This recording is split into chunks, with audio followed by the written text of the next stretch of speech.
Manipulate کر کے election میں ریگنگ کر کے جہاں سے یہ سلیکٹ ہوئے آج ان کے خلاف لشکری رئیسانی بولا ہے. ایاز کلیجو کو چھوڑیں, ذوالفقار مرزا ان کی پارٹی کا تھا نا, انہوں نے کہا, وہ کہہ رہے ہیں کہ زرداری صاحب نے مجھے مایوس کیا ہے.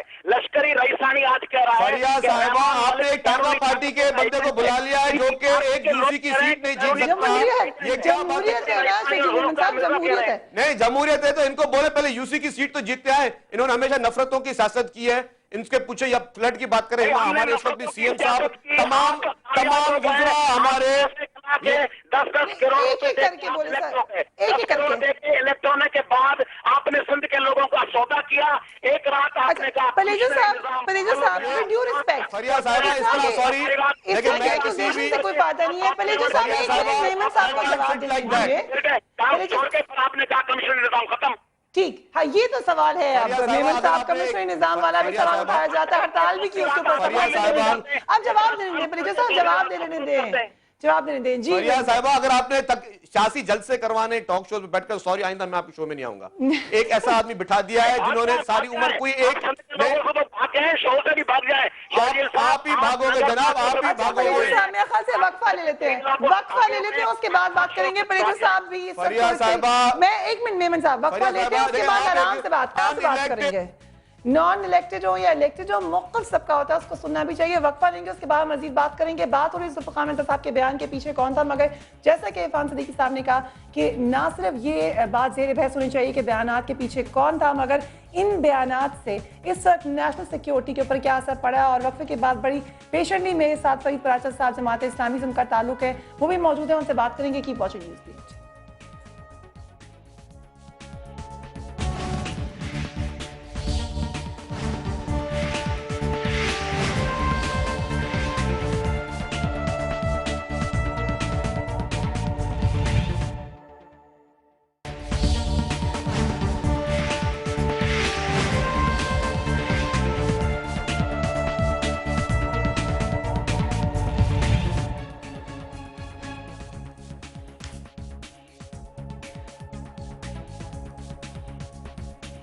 Welcome back.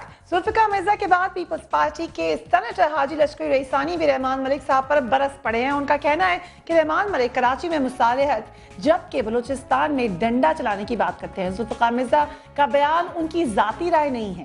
حکومت ذوالفقار مرزا کے بیانات کی تحقیقات کروائے. ہم یہی بات کر رہے ہیں کہ رحمان ملک صاحب کو کتنی کلیریفیکیشن دینی پڑے گی. وہ کہتے ہیں جوڈیشل کمیشن بنایا جائے, مگر کس طریقے سے یہ الزامات صاف ہوں گے. اور اس وقت ذوالفقار مرزا صاحب بولے کیوں. فرید پراچا صاحب ہمیں جوائن کریں ہیں. السلام علیکم فرید پراچا صاحب, اور معذرت کہ آپ کو تھوڑی دیر انتظار کرنا پڑا.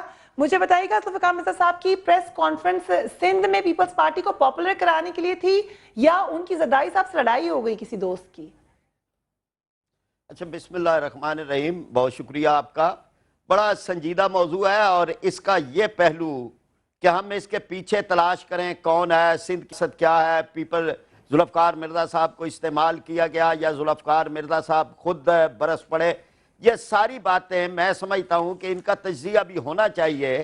لیکن اس سے زیادہ اہم بات یہ ہے کہ یہ سارے الزامات اور یہ انتہائی اہم قسم کی معلومات جو ایک سندھ کے صوبے کا سابق وزیر داخلہ دے رہا ہے, یہ کہاں پہ جا رہی ہیں, اس کا نتیجہ کیا نکل رہا ہے, اس کے نتیجے کے اندر کیا کراچی کو امن مل رہا ہے, یہ سب سے اہم ہے میرے نزدیک. میں یہ سمجھتا ہوں کہ گزشتہ 2 مہینوں کے اندر 500 افراد جو ہیں وہ کراچی کے اندر بے گناہ مارے گئے ہیں. کسی بھتہ خور نے کسی بھتہ خور کو نہیں مارا, کسی قاتل نے کسی قاتل کو نہیں مارا, کسی ٹارگٹ کلر نے کسی ٹارگٹ کلر کو نہیں مارا. ان کی آپس کے اندر اتنی مفاہمت ہے اور اتنا یہ آپس کے اندر گٹھ جوڑ ہے کہ اپنے ایک دوسرے کے چھرے کے تحفظ کر رہے ہیں. غریب لوگوں کو اٹھایا گیا, صرف زبانوں کی بنیاد پر, علاقوں کی بنیاد پر لوگوں کے جسموں کے ٹکڑے کیے گئے. آج اگر کوئی ایکشن ہو رہا ہے تو وہ ایکشن بھی صرف کاسمیٹک ہے. پتھے اسی طرح چل رہے ہیں, لاشیں اسی طرح گر رہی ہیں, صرف تھوڑا بہت فرق ملا اس بات کا پڑا ہے کہ کچھ لوگ غائب ہو گئے ہیں, کچھ مدت بعد دوبارہ آ جائیں گے. اب میں یہ سمجھتا ہوں جہاں پاکستان ٹوٹنے کا الزام لگا ہے, جہاں غیر ملکی مداخلت کا الزام لگا ہے, جہاں پر بوری بند لاشوں کے الزام لگے ہیں, جہاں قرآن پاک سر پہ اٹھا کر یہ ساری چیزیں رحمان ملک صاحب کے اور سارے کردار کو کیا گیا ہے, اگر یہ بے نتیجہ رہ جاتا ہے، کوئی اس کا نتیجہ نہیں نکلتا،